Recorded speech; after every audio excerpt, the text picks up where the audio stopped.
వైశాఖ బహుళ అమావాస్య. ఈరోజు శనైశ్చర గ్రహ జయంతి. ఈ మే 27వ తేదీ మంగళవారం రోజున ఈ శనైశ్చర గ్రహ జయంతి రావడం జరుగుతుంది. శనైశ్చర గ్రహ జయంతి అంటే శనైశ్చర గ్రహము పుట్టినటువంటి రోజు. ఇది శని త్రయోదశి కంటే కూడా విశేషమైనటువంటి పర్వదినం.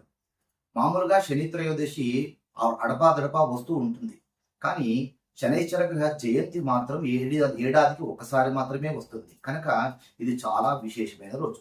ఎవరైతే శనైశ్చర గ్రహం చేత బాధపడుతూ ఉన్నారో, అంటే ఏలినాటి శని, అర్ధాష్టమ శని, అష్టమ శనితో బాధపడుతూ ఉన్నారో వాళ్ళంతా కూడా ఈ రోజున శనైశ్చర గ్రహ ఆరాధన చేయండి.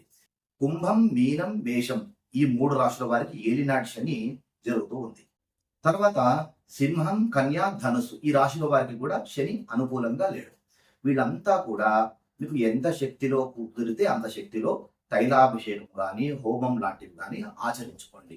ఏది చేతకాకపోతే ఆవుకి గ్రాసాన్ని అందజేసి నమస్కారం చేసి ఆవు చుట్టూ ప్రదక్షిణాలు చేయండి.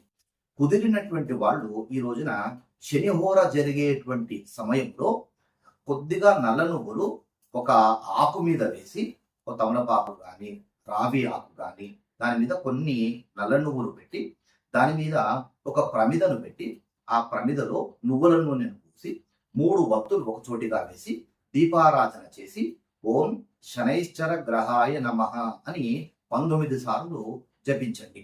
నీలాంజన సమాభాసం రవిపుత్రం యమాగ్రజం ఛాయా మార్తాండ సంభూతం తం నమామి శనైశ్చరం అనేటువంటి ఈ శ్లోకాన్ని యథాశక్తిగా పారాయణం చేసుకోండి.